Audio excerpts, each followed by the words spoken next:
Welcome to the Enduring Gardener. I'm stood in front of a new gravel garden and I'm going to be showing you the 5 steps to creating a gravel garden like this.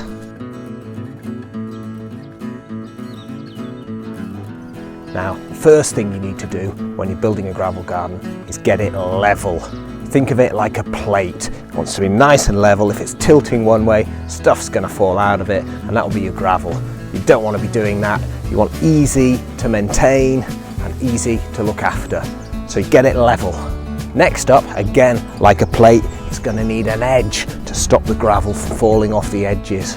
So I've built up the edge of this with a brick about 1 inch or 2 higher than the rest of the ground. Now, the third thing you need to do is put down a weed suppressing membrane. This is called landscape fabric and it will stop the weeds from growing through as well as stopping the gravel from mixing with the soil underneath. Now, it's important when you're laying landscape fabric to peg it down and keep it as tight to the ground as possible. You don't want that rucking up and coming up through the gravel. It will spoil the look of things. Now, the fourth thing I'm going to be doing is putting the plants in place. Now, this is the fun part. You can drag the plants around, step back, take a look at it. Does that look right there? No, let's move that to the left. Let's move that one to the right. Once you're happy with the position, X marks the spot. You cut an X in the landscape fabric, peel it back, and then you can start digging into the soil beneath, knowing that no weeds are going to grow around the plant when you've got it in place.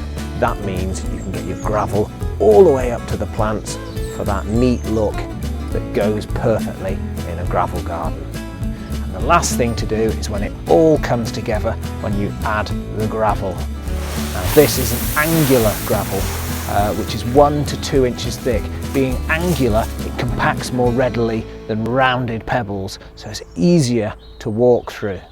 So there's the 5 simple steps to creating a gravel garden.